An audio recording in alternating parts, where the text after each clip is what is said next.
स्वयंपाकासाठी 30 भन्नाट kitchen tips. 1. Tomato फ्रीजमध्ये न ठेवता बास्केट किंवा काचेच्या भांड्यात हवेशीर जागेवर ठेवावे. फ्रीजमध्ये ठेवल्याने टोमॅटोचा स्वाद बिघडतो. 2. साबुदाण्याची खिचडी करताना मिरच्यांचे तुकडे न घालता मिरचीचा ठेचा घालावा.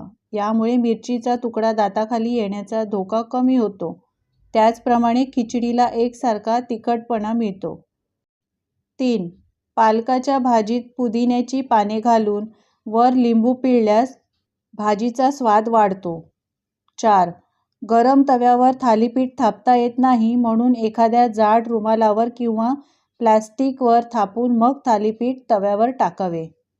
5. सुगंध यावा यासाठी दही विरघळताना त्यात कढीपत्त्याची 2 ते 3 पाने टाकावीत. 6. बुंदीचे लाडू उरल्यास दूध घालून त्याची खीर करावी. ही खीर चवीला छान लागते. 7. स्वयंपाकघरात एखाद्या वस्तूने पेट घेतल्यावर त्यावर मीठ आणि खाण्याचा सोडा टाकावा. यामुळे आग पटकन विझते. 8. कोणतेही पीठ चाळताना चाळणीत छोटीशी वाटी ठेवावी. पीठ लवकर चाळले जाते. 9. आले स्वच्छ करून फ्रीजरमध्ये ठेवल्यास अधिक काळ टिकते. तसेच सहज चिरता व किसता येते. 10. अंडे उकडण्यापूर्वी पिनने त्याच्या कवचावर अगदी लहानसे छिद्र करा. उकडल्यानंतर अंड्याचे कवच सहज काढता येईल. 11. आमरस किंवा आंब्याचे कोणतेही पदार्थ धातूच्या भांड्यात साठवून ठेवू नका. त्याचा रंग बदलण्याची शक्यता असते. 12. आले, लसूण, मिरचीची पेस्ट अधिक काळ टिकून राहावी यासाठी त्यात मिठासोबत 1 चमचा गरम तेल घालून चांगले एकत्र करा. पेस्ट खराब होत नाही. 13. बदामाची साले सहज निघावीत यासाठी 15 ते 20 मिनिटे बदाम गरम पाण्यात भिजवून ठेवा. 14. बटाटे आणि कांदे एकत्र ठेवल्यास बटाटे लवकर खराब होतात.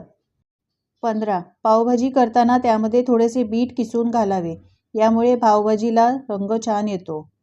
16. पावभाजी करताना पाव एकसारखे कापले जावेत यासाठी एका भांड्यात गरम पाणी ठेवावे आणि त्यात बुडवून गरम झालेल्या सुरीने पाव कापावा. यामुळे पाव चांगले कापले जातात. 17. फरसबी, मटारचे दाणे, भोपळी, मिरची इत्यादी भाज्या शिजवताना आधी हळद, मीठ घातलेल्या पाण्यात भाज्या शिजवाव्यात. यामुळे रंग हिरवागार राहतो. 18. अळूच्या वड्या करताना पाने स्वच्छ पुसून थोडेसे तेल लावावे आणि वरून पीठ पसरवावे. यामुळे वड्या चुरचुरीत होतात. 20. लाल भोपळा, कलिंगड, खरबूज यांच्या बिया कडक उन्हात वाळवाव्यात. नंतर सोलून ठेवाव्या. पदार्थ गार्निश करण्यासाठी त्याचा उपयोग होतो. 21. रस्सा दाट आणि स्वादिष्ट होण्यासाठी दाण्याचा कूट, नारळाचा चव मिक्सरला करून रश्श्यात घालावा. 22. मेदूवड्याचं बॅटर तयार करताना पाण्याच्या आवश्यकतेनुसार थोडं थोडं पाणी घालून बॅटर एकत्र करा. यामुळे बॅटर जास्त पातळ होणार नाही. शेवटी मीठ आणि पाणी घालून एकत्र करा. कारण मीठ जर आधी घातलं तर मिश्रणाला पाणी सुटेल. 23. कणिक मळल्यानंतर चपात्या लवकर कडक होत असतील तर कणिक मळून झाल्यावर त्यात 1 चमचा गरम तेल घालून मळून घ्या किंवा हाताला तेल लावून कणिक पुन्हा मळून घ्या. या ट्रिकमुळे कणिक लवकर कडक होणार नाही व लवकर मळून तयार होईल.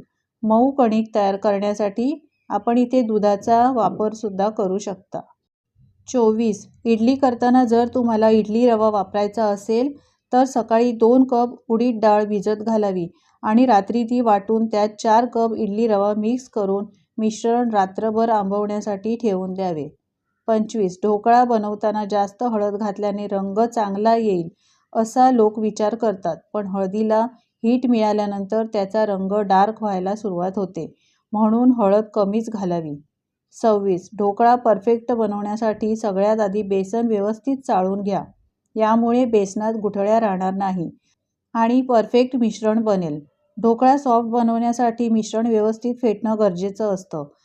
एकाच डायरेक्शनमध्ये बॅटर न फेटता हळूहळू पाणी घालून बॅटर फेटा.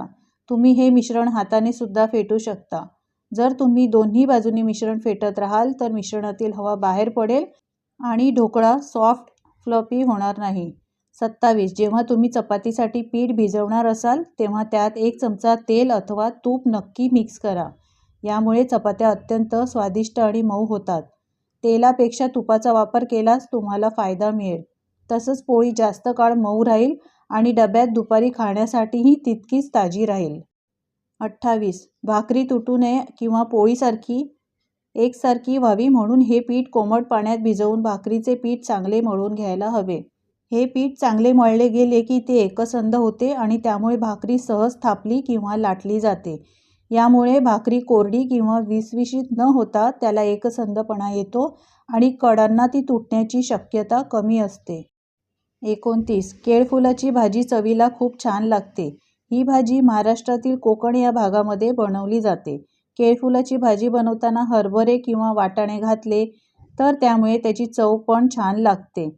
यामध्ये मसाला वापरला नाही तर फक्त कांदा, आले, लसूण, हिरवी मिरची वापरली तरी बिन मसाल्याची भाजी देखील छान बनते. केळफुलाची भाजी गरम गरम चपाती अथवा भाकरीबरोबर चांगली लागते. 30. तुम्हाला कोबीची भाजी अधिक चविष्ट किंवा पौष्टिक बनवायची असेल तर त्यात तुम्ही मूग डाळ किंवा चणा डाळ घालू शकता. याने तुमच्या पोटात फायबर, विटॅमिन्स, मिनरल्स व अँटीऑक्सिडंट्स बरोबर डाळीत असलेले प्रोटीन देखील जातील. याचबरोबर भाजी देखील रुचकर होते. तर मित्रमैत्रिणींनो आणि गृहिणींनो, या टिप्स तुम्हाला कशा वाटल्या कमेंट्स करून सांगायला विसरू नका. टिप्स जर आवडल्या असतील तर लाईक करा, शेअर करा आणि अशाच नवीन टिप्स पाहण्यासाठी चॅनलला सबस्क्राईब करा. धन्यवाद.